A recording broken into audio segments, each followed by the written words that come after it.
Hello everyone, this is Charles Howarth, and for this video I'm going to talk to you about my view on the impact that AI will have on jobs in the workplace. I've been a business leader and a business executive for many years. I've had about 18 years in the energy industry and I've worked globally in multiple functions. Right now I lead operations for the company that I'm working in, so taking care of aspects such as HR, IT, PR and comms, a bunch of areas like this. So I have really good insights into how businesses are thinking about AI and the implementation of AI. And it's something that I've been actively working on as well from a work perspective. And I'm going to share my thoughts on this with you today. Try to give you insights as to which jobs are potentially at risk, which areas are going to benefit from AI, and what you should do to, I would say, protect yourself from this future. I must caveat it by saying I'm really an optimist, and my belief is that AI is going to have a huge impact. It's going to have an impact far beyond what our expectations are today, and I'm certainly going to be underestimating what AI will do. But I think that the productivity and efficiency gains that we will get from these tools is going to really help humanity, and I think it'll be overall a positive.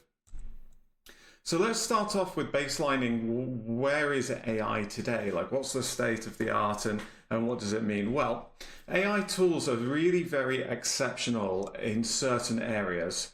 And these are really based upon the models which have been trained and are being used. So the first one that people think about when we think about AI in the workplace is large language models, or LLMs. This is ChatGPT and others. And effectively, these LLMs have been trained on huge data sets of written language, and therefore they're very, very good at writing. They're also very good at natural language data retrieval. So if you can access a large set of data, you can ask it in a natural language way, and it can retrieve data, summarize it for you in a phenomenal way. And the other thing is that language is very much like coding. And so therefore, it's very, very good at working on coding, and especially because there's a lot of examples of coding that's been trained on. The next thing that AI is very good at and is being used at today is around manipulation and generation of images, audio, and video. So it's exceptional not only at generating images, but it's very good at doing things like automatic background removal, about making changes automatically. Just as an example, the video that I'm recording right now, the way that it's being processed is I'm running a special driver on my graphics card, and it's giving a much better automatic image cutting out, and it's doing it live on this video as I'm speaking. The other thing is it's exceptional at voice recognition. So this has been going on for a long time, but being able to recognize voices and then also generate voices and speech. And now there's some really phenomenal tools where it can generate music. So these are very, very powerful tools. And again, the reason that it's so good at these actions is there's huge amounts of data that it's been trained upon. So you need data to train the models. And then last but not least, this is a little bit early, but this is coming very, very soon this year. Self-driving and automation of robots and robotics. I put them all into kind of one camp because actually for me a self-driving car is a robot on wheels. And what we're seeing now is Tesla is leading the way with this. Effectively by training the model, by showing millions of hours of footage of Tesla vehicles driving around, the AI is able to effectively drive on our behalf, and that's going to be very impactful. So anything where there's a lot of video footage or there's a lot of recorded data, this can be automated through AI systems.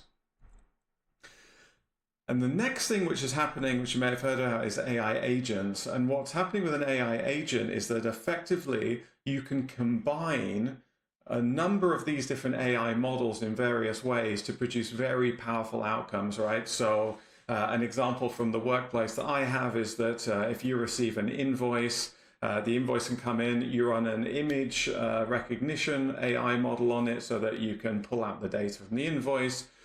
You can then feed it into a database, and then you can have the LLM write a summary, fill in data, and then in terms of the automation piece, you can then train it to put the data in a certain location, save the file, and then later on when you want to retrieve information, you can use a RAG or an LLM to then query the information and pull the data back out again.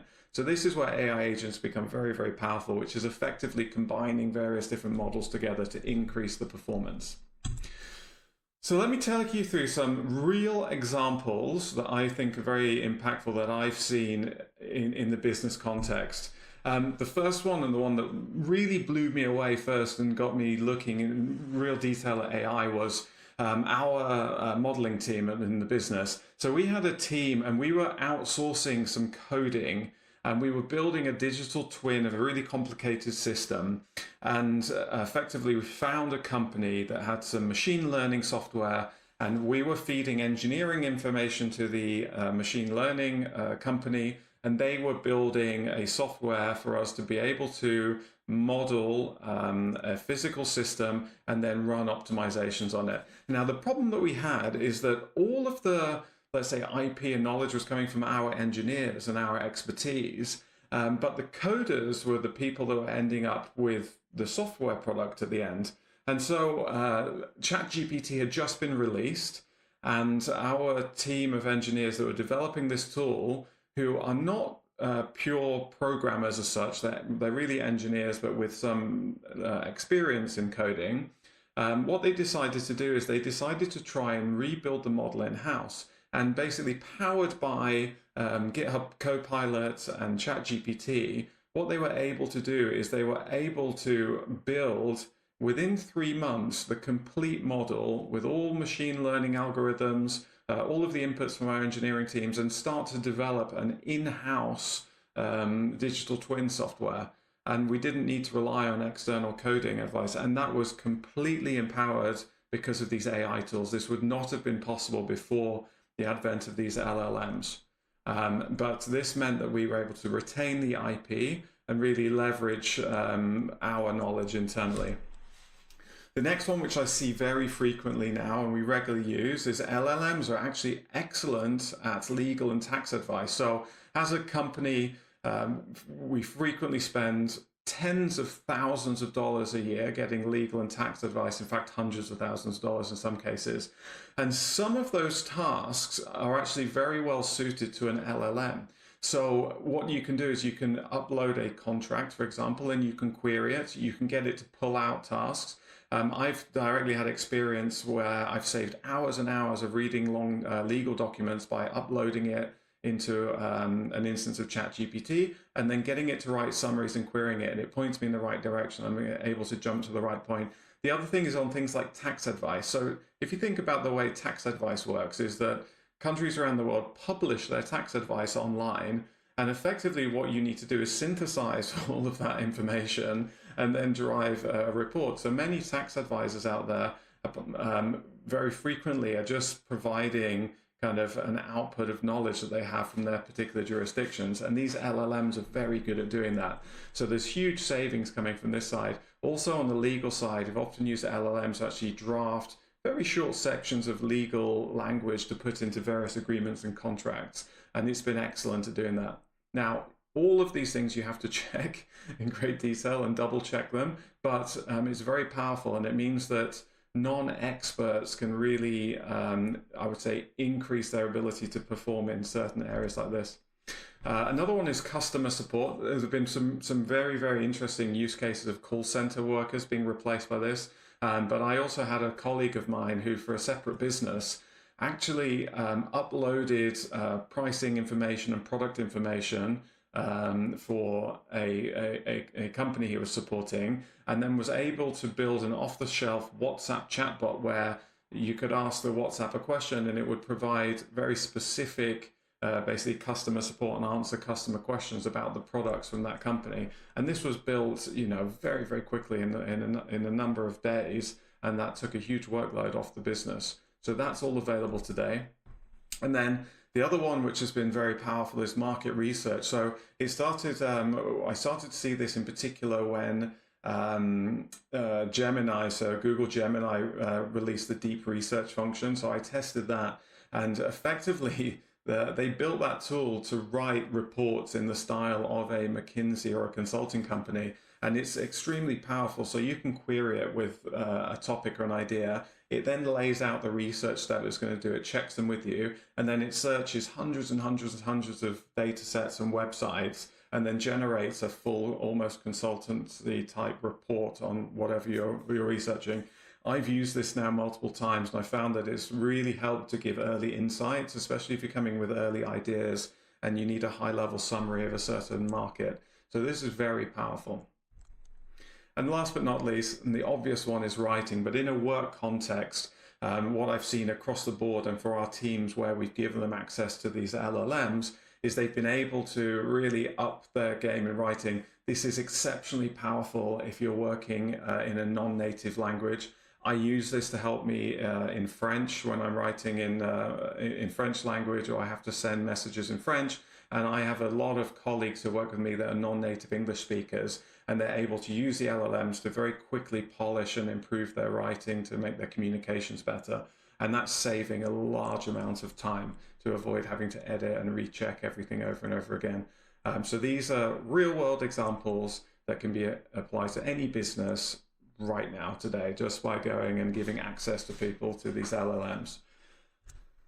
So I've just gone through and explained what the AI is good at doing. I've explained the examples where I've seen us apply AI in the workplace. And now the question is, which jobs are at risk, and am I going to lose my job? So the answer is some people will lose their jobs, and I don't want to sugarcoat it because it's absolutely going to happen. It's really important that everybody is aware where this is going to take place. And this is normal, by the way. This is, industries change, markets change, technology changes, and the job and market changes all the time. The famous example of this was the blacksmiths in London. So blacksmithing was a huge job in many countries because they were making horseshoes for all the horses and carts. Obviously, the car came along, we stopped making horses and carts, and then all the blacksmiths lost their jobs, right? But the reality is they all moved into other roles. They then went into support factories and doing other things, and that's what's going to happen here. So the first thing that's going to get killed as such, I believe, are very routine or repetitive roles, and especially actually in knowledge work or knowledge-based roles. So any routine data entry, any kind of basic accounting or basic financial reporting, copywriting, for example, those can all be automated extremely quickly with AI tools today. Now, note that I did say basic accounting and basic copywriting. So I would say the easier side of things are going to go, but I'll come into my thoughts on where some of these roles, for example, accounting and finance, is going to get, in fact, supercharged by AI. So some of the work will get replaced and some of it will get supercharged. Call centers. So there's been some really interesting examples of this already, but today with voice recognition and then voice generation, plus tied to databases of FAQs and product information, it's actually been shown, and many companies have done this already, but at least the level 1 customer service and customer call centers can be basically fully replaced by AI until it gets escalated to the next level in the call center if it's too complicated. That's happening today, and some companies are saving tens of millions doing this. And then we talked about coding. I gave you the example for our case, but more basic coding tasks are being replaced. I am not a coder. I know how to navigate around some Visual Studio and other things, but I've myself now, using ChatGPT, been able to code simple programs with AIs to do relatively complicated tasks, and that was all done and facilitated by these AI platforms.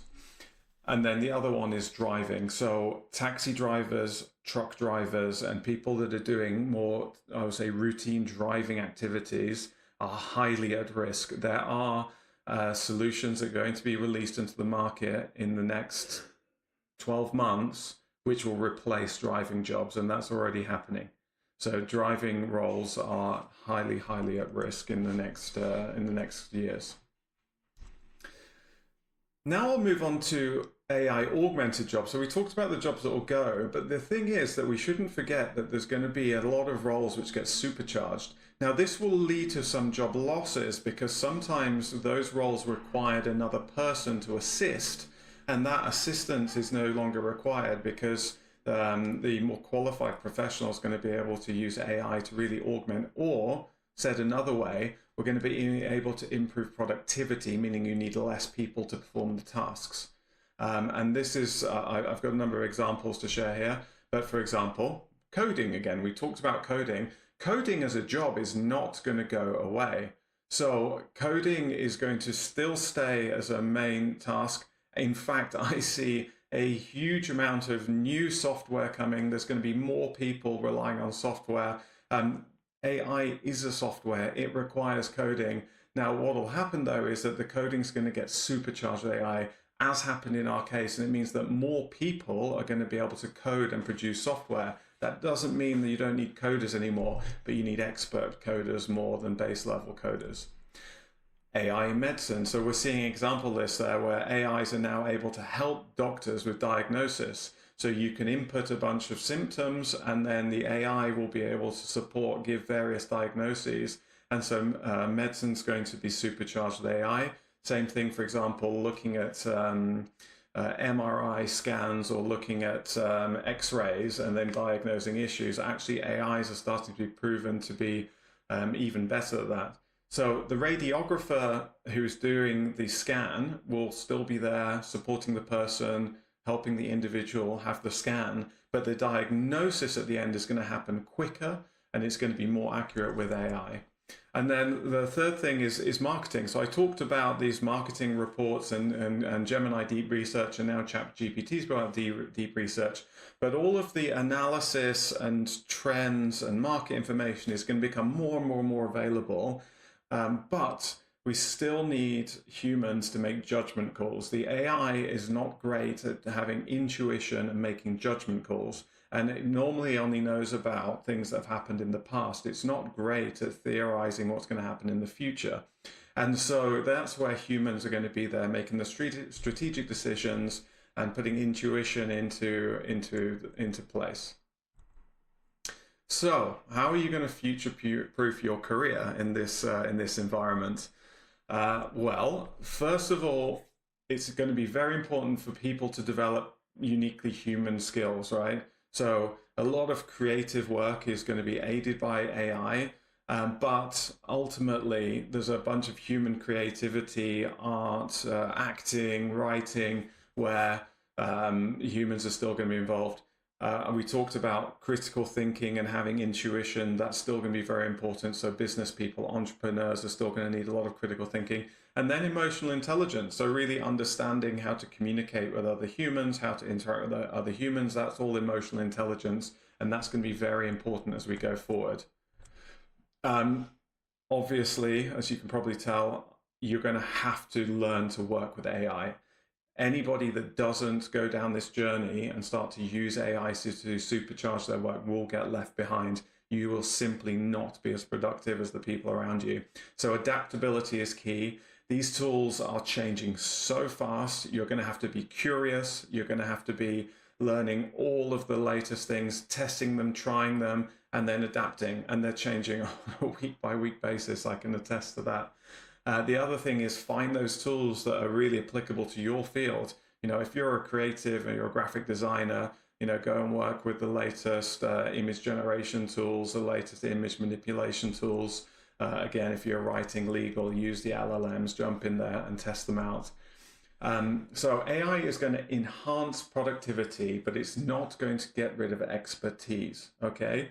So we should all be out there, use the AI tools to improve our productivity, continue to build expertise, use the extra time that we saved by being more productive to become experts and really grow on that side. And that's how you're going to save yourself in this AI impacted world.